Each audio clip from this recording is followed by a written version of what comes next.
Well, in fact, my father run a import business. My father, so he order all the merchandise from the world. I mean, during 60, 70 years ago, there are much stuff in Thailand.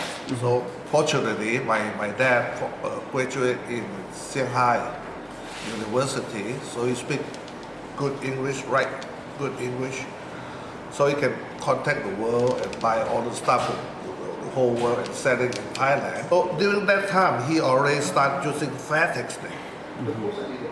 By that time, he already using Fairtex name for his socks, for his blanket, towel, and some T-shirt. But when I came back from America, then of course I helped my father in his business, and of course I always love Muay Thai, and always get into trouble, and always Muay Thai helped me win. And because of that, I was respected by among friends, and so I owe Muay Thai quite a bit. So when I came back, I opened a gym, one of my factory in Suan Phu. Well, we have one ring. Still, we have one ring, and we have 6, 7 back. At least pretty good area for training.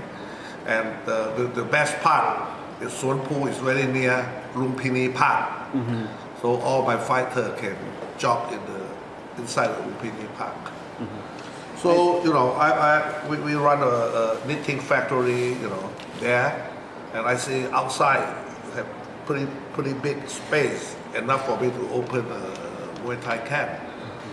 So I just opened it up. Of course, my father is not very happy, but I tell him that it's better to keep me home with the Muay Thai camp than I'm going out. You don't know where I am, but if I'm home, you always know where I am. So finally he agreed, so we opened the first camp in Suan Phu. That is how we started. Start with Fa Si Tong. Fa Si Tong, he started with Muay Thai. He's a Muay Thai fighter, but because he have very heavy hand, so they promote him to be a boxer. So I was introduced by my friend. So I think I bought him then for like 70,000 or 80,000 baht then. I mean, 60 years ago, it's quite a bit of money, And he was Thailand champion for boxing. And we start with him because we thought there is a possibility that he can be world champion.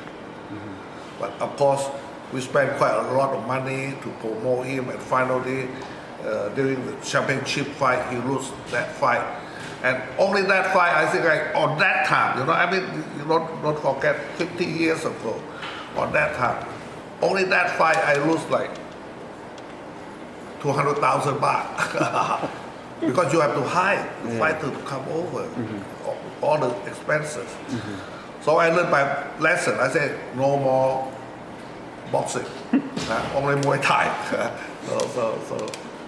And of course, during that period, we have quite a bit of fighters, not really significant, because I'm new in this business, and you don't know much, you don't have much connection.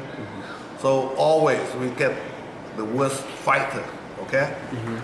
And of course we are not doing that well, but because of my love, even I'm losing a lot of money, every year I'm losing like $500,000 baht for only doing the Muay Thai camp. But luckily my business is doing well, so I can afford to lose some money in my hobby, my Muay Thai camp.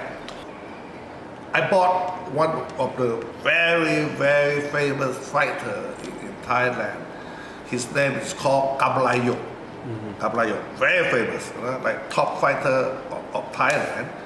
And because of that, Yok Noi was only 12 or 13 years old. They keep Yok Noi for free because I bought the big fighter.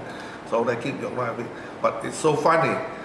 The big Kabrayot couldn't make it, but Yok Noi eventually, after a few years, he became Thailand champion of Lumpini and Lat. He came where, like I told you, he was only 13, 14. So he concentrate, he listened. But the fighter I bought, he's like 20 something and he's already famous. And I did not raise him when he's young. So, there's like not 100%. We trust each other. So that is the differences.